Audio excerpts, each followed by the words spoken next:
Bonjour à tous, je suis ravi de vous retrouver pour ce nouveau numéro de Tech Hebdo sur Tech & Co, votre rendez-vous hebdo consacré à la tech. Ça fait beaucoup de tech et on est ravi que vous soyez là, comme tous les jeudis, pour découvrir ensemble ce que nous vous avons préparé. Voici le sommaire. Alors tout d'abord, regardez ce magnifique déballage de casques VR. C'est Mark Zuckerberg qui a ouvert les arrière-boutiques de Meta pour dire un petit peu où en étaient les recherches dans ce domaine. Dans ce numéro, on va également s'intéresser à la nouvelle gamme de téléviseurs de la marque chinoise Xiaomi qui a une particularité, elle intègre désormais la technologie Amazon, ce sera notre invité. Autre invité, une start-up française qui propose un smartphone, oui, un smartphone français, mais pas n'importe lequel, le Murena One est dégooglisé. Enfin, on va parler réseaux sociaux, et si vous changiez un peu de crèmerie, il n'y a pas qu'Instagram et Facebook dans la vie, nous expliquera Margot Duchesne, qui a fait le tour des réseaux sociaux alternatifs. Voilà, c'est le menu, je suis ravi de vous accueillir dans Tech Hebdo, c'est parti.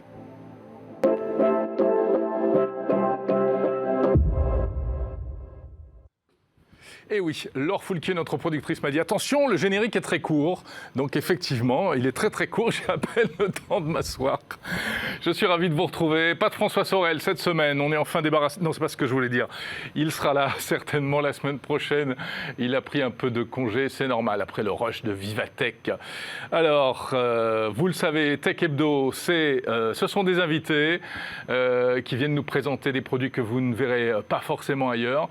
Et puis, c'est également de l'actu, c'est tout de suite.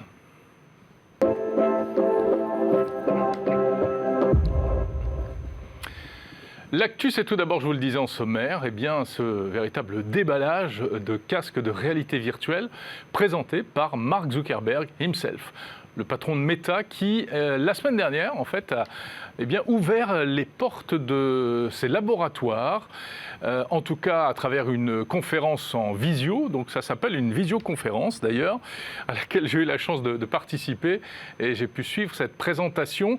On le voit, il s'agit de casques qui ont l'air un peu inachevés parce qu'en fait ce sont des prototypes, ce ne sont pas des produits finis qui ne sortiront pas tels quels dans le commerce.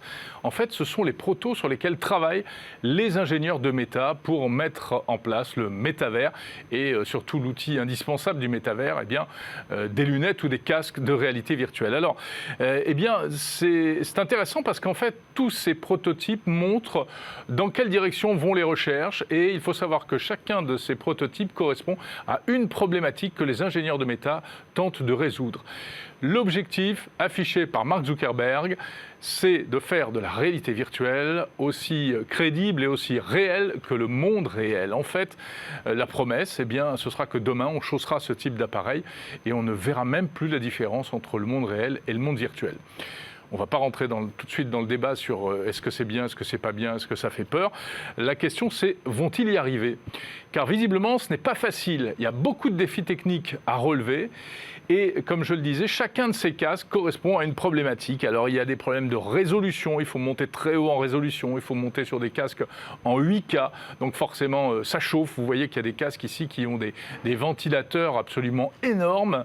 Il faut de la puissance de calcul, bien sûr. Il y a également des problèmes de parallaxe, des problèmes de contraste, car la vision humaine, en fait, c'est très très compliqué. Visiblement, c'est ce que sont en train de découvrir les ingénieurs de Meta. On le sait, Mark Zuckerberg a mis le paquet sur ce secteur, la réalité virtuelle.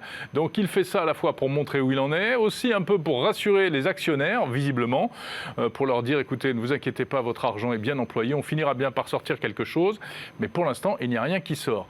En tout cas, dans l'immédiat, sauf qu'on devrait quand même voir arriver cette année le prochain casque de réalité virtuelle de Meta qui va succéder à Oculus, Oculus Quest. Désormais, ça va s'appeler Meta. Et donc, le prochain casque, ce sera le projet Cambria. On en a déjà parlé, me semble-t-il, sur Tech & Co. Projet Cambria qui intégrera notamment un système de suivi du regard. Ce sera l'un des premiers casques équipés de ce type de dispositif. Mais ce ne sera qu'une étape, car le casque ultime dont parle Mark Zuckerberg, celui qui permettra vraiment d'oublier qu'on a un casque, d'oublier qu'on est dans la réalité virtuelle, eh bien, le casque ultime, il a déjà un nom de code. Il s'appellera, je ne sais plus comment d'ailleurs, mais il a déjà un nom de code et il ne sortira pas avant plusieurs années. Évidemment, ça coûtera cher et notamment le casque Cambria devrait lui aussi coûter cher. Donc la réalité virtuelle, c'est ça qu'il faut retenir surtout. On n'a pas fini d'en parler. Autre actualité liée au hardware, en fait, au matériel, elle va faire plaisir à ceux qui ont l'habitude de bricoler eux-mêmes leurs ordinateurs à la maison, car vous savez que l'un des éléments les plus coûteux lorsqu'on construit un ordinateur, c'est la carte graphique. Alors ça intéresse notamment les gamers, puisque pour aller sur le gaming, il faut une carte graphique ultra puissante, les GeForce et autres. Et des cartes graphiques, ça peut coûter très très cher, ça peut coûter 1000, 2000, 3000 euros. Et ça coûtait même encore plus cher ces derniers mois. Au cours de l'année 2021, les prix des cartes graphiques ont littéralement flambé pour deux raisons, en fait. D'abord, les pénuries de microprocesseurs, dont on a amplement parlé, qui ont compliqué la fabrication, la production, l'approvisionnement, mais également le boom des crypto-monnaies, puisque ces cartes graphiques, vous le savez, sont utilisées pour faire du minage de crypto-monnaies. Et donc les mineurs, amateurs ou semi-amateurs ou semi-professionnels, notamment en Chine ou dans d'autres pays, eh bien, achètent des cartes graphiques par palettes entières. Et tout cela a fait monter le prix des cartes graphiques, si bien qu'en 2021, le prix moyen se situait autour de 700 $. Mais là, bonne nouvelle, eh bien, le prix des cartes graphiques est en baisse. On devrait redescendre et on est redescendu au printemps 2022 autour de 500 $. Pourquoi ? Eh bien parce que d'une part, la pénurie de semi-conducteurs est en train petit à petit de se résorber et en plus, eh bien, ça ne vous a pas échappé, les crypto-monnaies sont en plein crack en ce moment, les crypto-monnaies s'écroulent et du coup, les mineurs commencent à se dire que ce n'est pas forcément intéressant de miner du bitcoin chez soi, ça coûte très cher, le prix de l'électricité, le prix de l'achat du matériel, ils n'arrivent plus à s'y retrouver financièrement, ils ne gagnent plus assez d'argent avec le bitcoin pour financer ce type d'activité et du coup, qu'est-ce qu'ils font ? Eh bien, ils se désintéressent des cartes graphiques, ils arrêtent d'en acheter et même ils en revendent d'occasion. Ça peut être intéressant aussi comme plan pour trouver des cartes graphiques pas trop chères. Voilà, donc un vrai phénomène, hein, le prix des cartes graphiques et des GPU, comme on dit, des Graphic Processor Unit, est en chute libre ou en tout cas est en très forte baisse. Autre actu cette semaine, ou en tout cas, c'est une actu en fait qui date de la semaine dernière, on vous en a déjà parlé, mais ça joue les prolongations, c'est l'arrêt d'Internet Explorer. Le navigateur vedette de Microsoft, vedette dans les années 2000, Internet Explorer, sorti en 1995 et qui est devenu, dans les années 2000, surtout au début des années 2000, qui était devenu le navigateur le plus utilisé au monde, 95% de part de marché. C'est vraiment le navigateur qui a permis à beaucoup de gens de découvrir Internet, en fait. Mais Internet Explorer a tiré sa révérence. C'était le premier jour de Vivatech, 15 juin 2022. Internet Explorer sort de Windows, plus de support technique. Alors cela dit, il y avait plus grand monde qui l'utilisait, donc ce n'est pas très très grave. Mais il y a une valeur quand même symbolique qui n'est pas inintéressante. Et pourquoi on en reparle aujourd'hui ? Eh bien, à propos de cette anecdote amusante, en Corée du Sud, où Internet Explorer était très utilisé, puisque c'était même le navigateur obligatoire pour accéder à certains services, par exemple pour accéder aux services bancaires en ligne, eh bien, en Corée, un petit rigolo a cru bon de nous faire une tombe pour Internet Explorer, une pierre tombale, dans une ville du sud de la Corée, à Gyeongju. Voici cette magnifique pierre tombale à la mémoire d'Internet Explorer. C'est sur le toit terrasse d'un café et il y a cette épitaphe qui est assez amusante et qui dit « Ici repose en paix Internet Explorer, c'était un bon outil pour télécharger d'autres navigateurs Internet ». C'est vrai qu'à un certain temps, au bout d'un certain temps et à une certaine époque, eh bien, on avait plutôt envie d'utiliser Firefox ou Chrome qui est apparu un peu plus tard. Et on était malgré tout obligé d'utiliser Internet Explorer pour aller télécharger ces navigateurs alternatifs. Voilà, clin d'œil de la semaine dans l'actu tech et on voulait quand même vous le signaler. Voilà pour l'actu et on va passer, histoire de tenir la promesse, tout de suite à nos invités.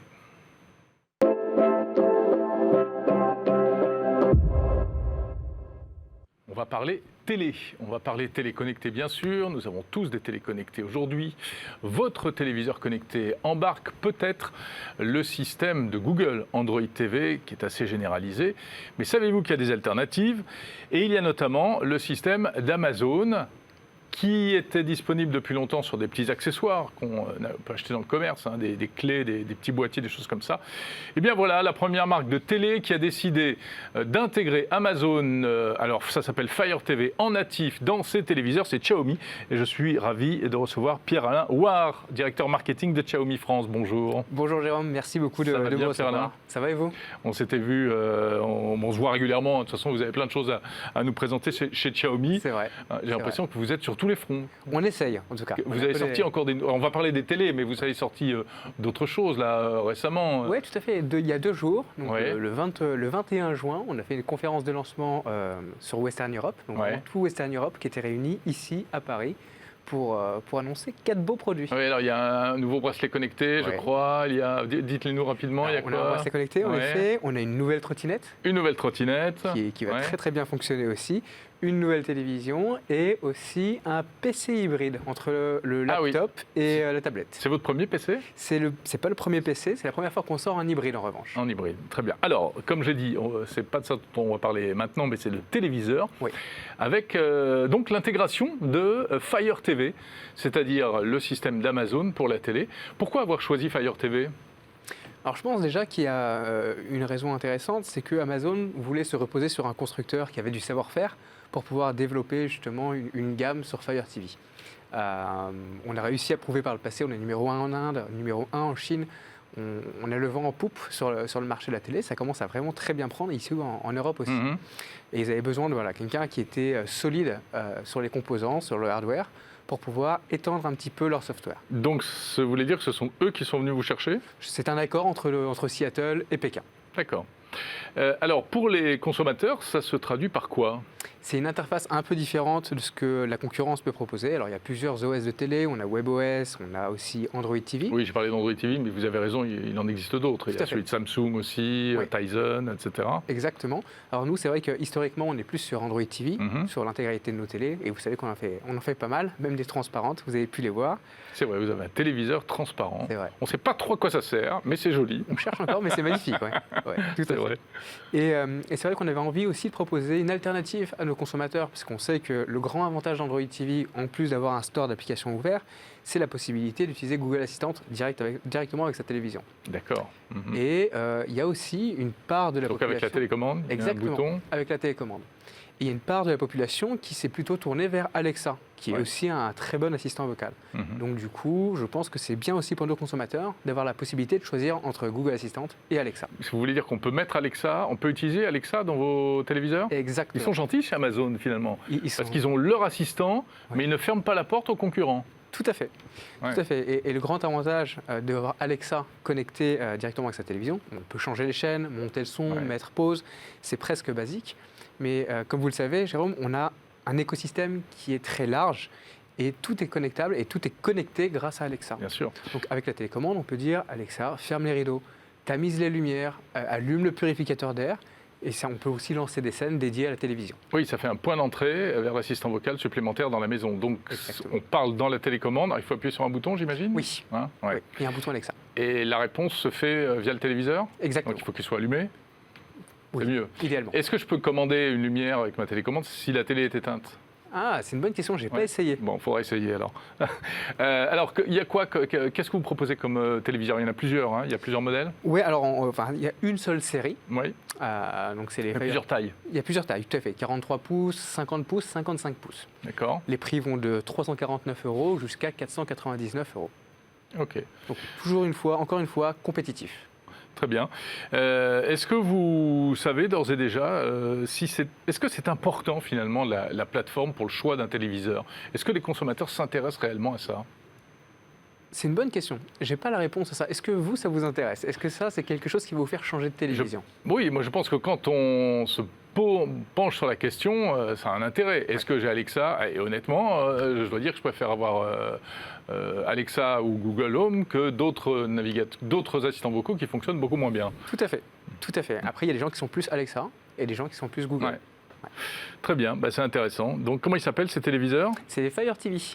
Fire TV, bah oui, c'est Tout logique, simple, hein, ouais. tout simplement. Donc c'est le nom du système en fait, Tout à fait. du système d'Amazon. Est-ce qu'il y aura d'autres produits Xiaomi avec de l'Alexa dedans? Alors, j'ai pas ma petite boule de cristal Ouais. avec moi, mais je sais qu'il y a une étroite collaboration qui se crée entre notre siège et leur siège. Très bien. Écoutez, c'est intéressant, super. Merci beaucoup. Merci d'être passé nous présenter ces téléviseurs, Merci, Pierre-Alain Jérôme. Ward, qui sont d'ores et déjà disponibles Tout à en fait. France. Tout à fait. Ok, Sur le site Très bien. Amazon. parfait. Vous restez avec nous, on va passer des téléviseurs aux smartphones.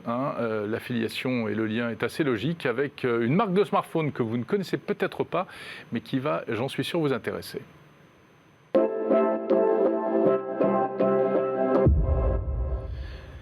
Et c'est notre rendez-vous TechCare comme chaque semaine dans Tech Hebdo.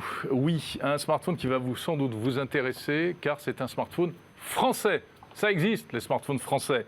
Alors on va essayer de voir aussi jusqu'où il est français, à partir d'où il est français, mais en tout cas il est intéressant. Et au-delà du smartphone, ce qui est surtout intéressant, c'est le système d'exploitation qui est à l'intérieur.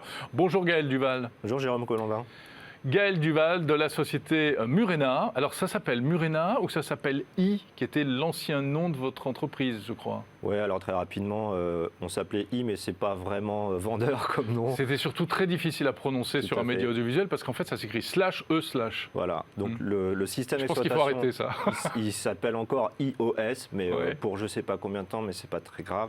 Mais maintenant, en fait, on s'appelle surtout Murena. Murena. Et le smartphone qu'on développe, c'est le smartphone Murena. La société, d'ici un mois, s'appellera Murena. Enfin voilà, D'accord. on consolide tout sur Murena. Alors, par quoi on commence? Parce que c'est vraiment intéressant, il y a le hardware et le software, et alors là, chez vous, ça prend tout son sens. Peut-être un mot d'abord du système d'exploitation qui est à l'intérieur. Tout à fait. Donc iOS, le système des smartphones Murena, c'est un iOS avec un E. Hein. avec un E. Oui, pas avec un EOS. I. Mhm. C'est un système qu'on a commencé à développer il y a 4 ans, quand on s'est aperçu de la quantité de données personnelles en fait, qui étaient collectées dans les smartphones, dans tous les smartphones du marché, que ce soit un iPhone ou un smartphone Android. On a environ entre 6 et 12 mégaoctets de données personnelles qui sont collectées tous les jours. Donc c'est la géolocalisation de la personne, c'est ses habitudes, c'est voir son... Donc ils sont récupérés par Google. Voilà, ses recherches sur Internet, etc. Et ça sert à profiler les habitudes des gens, et pour vendre de la publicité plus cher, parce que quand on connaît bien les habitudes des gens, on peut vendre de la pub plus cher. Donc nous, on s'est dit qu'on aimerait bien proposer un smartphone qui permettrait d'avoir une vie numérique normale, avec un super Happy Map, de carto, etc. Et à la fois qui n'aurait pas les données personnelles. Donc ça fait 4 ans qu'on travaille sur ce système d'exploitation-là. Et il y a un mois, on a lancé la V1. Donc on considère que maintenant, il est prêt pour aller vers le grand public. Auparavant, c'était plus une niche de connaisseurs, des gens qui nous supportaient. Oui. Maintenant, on va vers le grand public. Et surtout, la nouveauté, c'est qu'on a notre propre matériel maintenant qu'on lance là. Parce qu'avant, il fallait télécharger C'est cet ça, OS exactement. soi-même sur n'importe quel smartphone compatible. Et là, vous proposez un appareil. Alors, décrivez-le-nous un petit peu, ce mobile. Alors, il n'a rien de révolutionnaire. Hein. Mhm. C'est un bon smartphone, il a un super écran, il peut faire des belles photos, il peut se connecter à Internet, enfin voilà, c'est vraiment un Il truc fait le relativement minimum classique. syndical.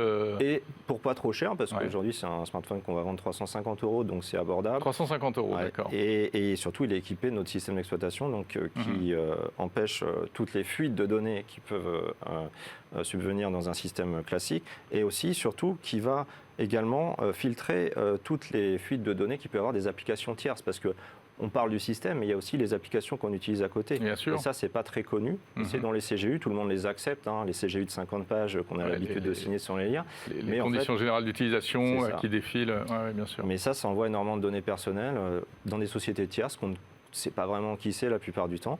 Et on a intégré un outil qui permet de filtrer toutes ces requêtes-là. Et aujourd'hui, ça nous permet d'avoir une vie numérique vraiment étanchéifiée par rapport aux gens qui sont intéressés pour D'accord. connaître tous les détails de notre vie. Donc, d'où le pitch, c'est le smartphone qui respecte votre vie privée. Exactement. Mais est-ce qu'avec un smartphone où vous avez coupé tout l'accès, toutes les remontées de data, on ne se prive pas de fonctionnalités qui sont quand même malgré tout bien pratiques par ailleurs? Eh bien, aujourd'hui... La géolocalisation, je sais pas, la détection des mails pour savoir quand est mon prochain rendez-vous, etc., etc. Tout ça, aujourd'hui, ça fonctionne. Ça fait 4 ans qu'on bosse avec vraiment une super équipe. Aujourd'hui, on est plus de 40 quand même, dont les 2 tiers sont des ingénieurs de très haut niveau. Et aujourd'hui, on a à 99% une vie numérique normale sur tous les usages du quotidien. C'est quoi le 1% manquant ? Le 1% manquant, on sait très bien qu'en informatique, il y a toujours un petit bug qui traîne par-ci, par-là. Donc ça peut arriver. Je ne vais pas vous mentir, ça peut arriver. Mais vraiment, c'est l'objectif. Aujourd'hui, on est vraiment arrivé à un niveau de maturité.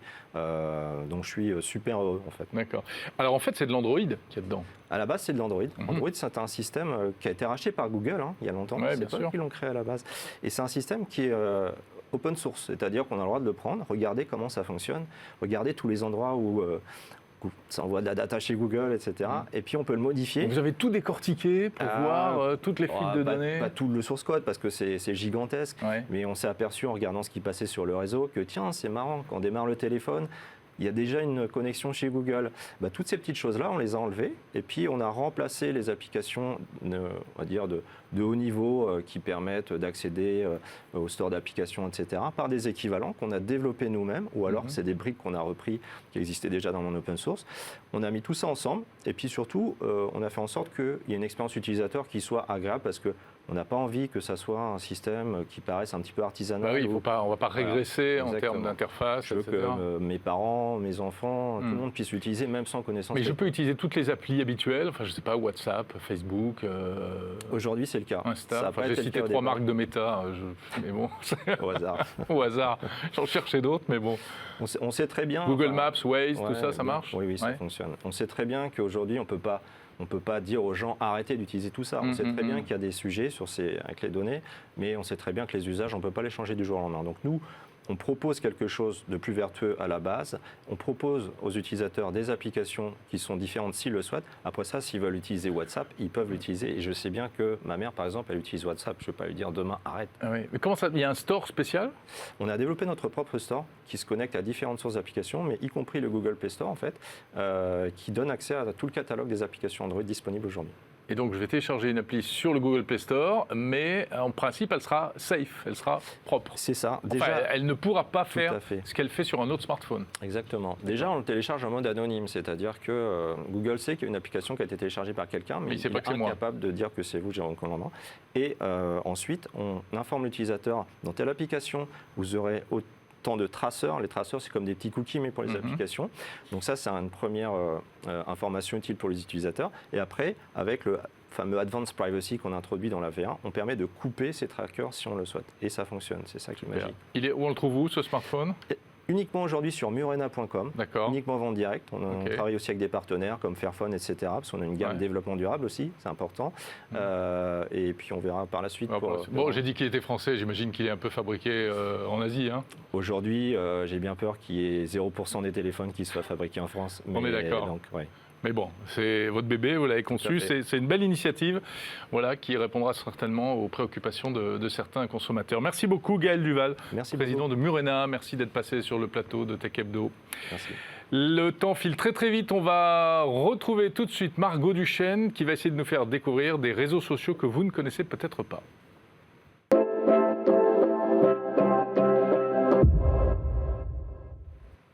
Et oui, tout le monde connaît Facebook, Instagram, Twitter, voilà. Et tout le monde connaît aussi Margot Duchesne. Oui, non, peut-être pas. Pas autant en tout cas qu'Instagram ou Facebook, mais bon. Salut Margot. Salut Jérôme. Mais il existe des réseaux sociaux alternatifs. Il n'y a pas que ces grands noms que je viens de citer. Oui, effectivement, il y en a d'autres. Moi, je me suis concentrée sur 3 autres. On va faire du moins récent. Du plus connu parmi les moins connus. C'est ça, exactement, avec Reddit quand même, qui date de 2005. Reddit, il est un peu connu, oui.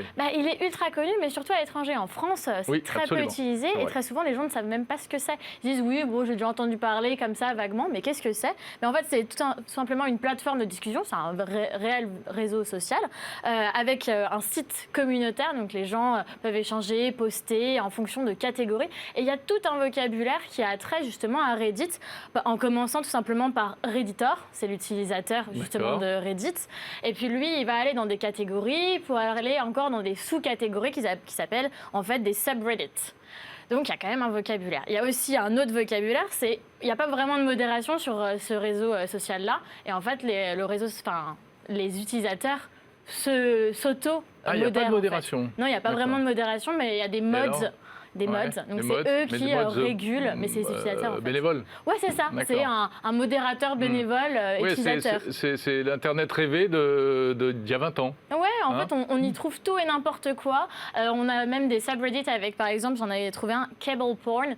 Et en fait, c'est juste pour les gens qui adorent que les câbles soient extrêmement bien rangés. Ou alors, par exemple... Oui, mais moi, j'en fais partie. Un subreddit qui s'appelle GGGGGG. Il n'y a que des G. Et en fait, c'est que des posts de G, de la lettre G partout. Ah, c'est génial. Pour les fans de G. Oui, voilà, c'est ça. Ah, et puis cool. après, c'est vraiment tout et n'importe quoi, vraiment réuni dans le même site. On a vu passer des posts politiques aussi. Oui, voilà, on va trouver tout. Et c'est, par exemple, si vous n'avez pas de compte et que vous n'êtes pas connecté, vous allez tomber sur l'actualité, sur ce qui remonte le plus. Parce qu'en fait, Reddit, tout simplement, les posts sont vus ou non vus en fonction des utilisateurs. Il faut juste taper upvoter ou alors downvoter. C'est-à-dire que soit on appuie sur la petite flèche qui monte pour faire remonter justement le post pour qu'il soit vu le plus possible, ou alors on le fait descendre en disant c'est plus amusant que Instagram ou Facebook. Ouais, c'est rafraîchissant. C'est particulier. Et puis comme je le dis, en fait, en France, c'est très peu utilisé. Alors, ok, il compte 52 millions d'utilisateurs quotidiens, mais ça, c'est dans le monde entier. En France, les gens ne connaissent pas vraiment, et la plupart des posts, d'ailleurs, sont en anglais. Donc, faut quand même... pouvoir déjà parler anglais régulièrement et facilement. Très bien. Donc mais ça, ce n'est rien comparé, par exemple, à Facebook avec 3 milliards d'utilisateurs. Évidemment. Après, il y a utilisateurs inscrits et puis utilisateurs quotidiens. C'est pas forcément la même chose, etc. Voilà. Alors, autre réseau social alternatif, on va dire, BeReal. Ouais, BeReal. En fait, c'est tout simplement sois qui tu es. Donc, c'est la spontanéité, l'honnêteté. Et en fait, c'est tout simplement être sans filtre. Il y a eu une énorme explosion de cette application, surtout pendant le confinement. Elle est née en 2020. En gros, le principe, c'est on a 2 minutes pour se prendre en photo. En fait, prendre en photo son environnement. Et en même temps qu'on prend la photo, ça va prendre et ce qu'on a autour de nous et nous-mêmes, en fait, tout simplement. On a une notification, on a le droit à un seul shoot par jour. Et donc, en fait, on va avoir une notification qui va popper. C'est pas mal, ça. Et on peut partager ça avec nos amis. Ça évite le... on peut poster une seule photo par jour? Une seule par jour. D'accord. Ça pourrait calmer certains Instagrammeurs, non? Oui, c'est ça. En fait, vous n'avez pas le temps, on n'a pas le temps véritablement de se préparer. Bon, il y en a quand même qui y arrivent. Soit ils vont poster avant que la notif arrive, soit ils vont poster justement l'image en même temps que la notif, mais ils ont quand même 2 minutes pour mettre en scène. Donc, des fois, ça donne des choses un petit peu... un résultat assez loufoque. Mais au moins, ce qui est...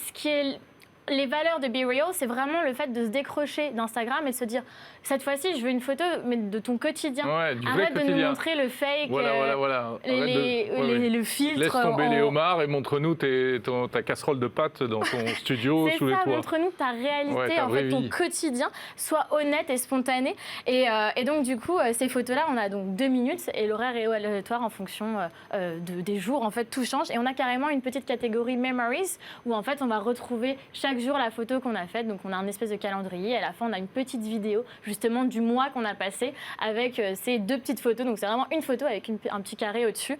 Et en tout cas, les téléchargements, 65% des téléchargements ont eu lieu en 2022, justement, pendant le confinement. Allez, très rapidement, le dernier. Ouais, YouWoo. Alors, celle-ci, YouWoo. Celle-ci, c'est la... Ouais, YouWoo. Ouais, toi qui, en fait. Donc, il y a 4000 utilisateurs seulement. Elle a quelques semaines, en fait. Elle est toute récente. Et c'est un réseau social qui replace le débat au centre.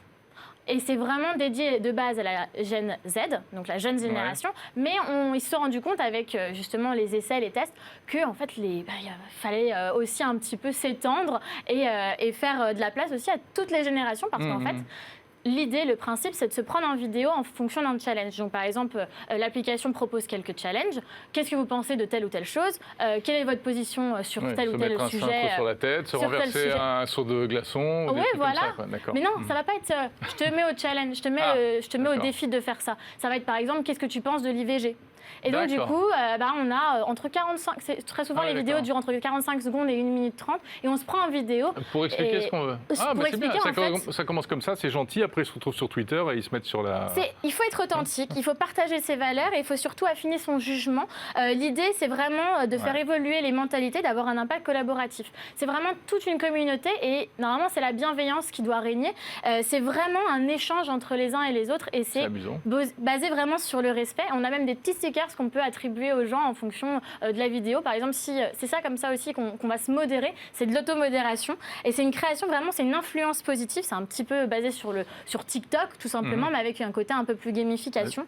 Avec vraiment, l'idée, c'est vraiment d'avoir un espace, un safe place, véritablement. Safe place, et à venir, ça sera à répandre à l'international et à adapter aussi le contenu en fonction des gens et du mode. C'est américain? Non, c'est totalement français. Ah, d'accord. Be Real et YouWoo, c'est 2 réseaux sociaux français. Très bien, super. Belle découverte. Merci beaucoup, Margot Duchesne. Voilà, allez donc vous faire les dents sur YouWoo et sur Be Real. Apparemment, c'est beaucoup plus calme que sur d'autres réseaux sociaux. Un peu plus violent, si vous voyez ce que je veux dire. Voilà, c'est la fin de Tech Hebdo. J'étais ravi de passer ce moment avec vous. On se retrouvera la semaine prochaine. Si je retrouve François Sorel, promis, il sera là. D'ici là, portez-vous bien. Bonne semaine. Salut à tous.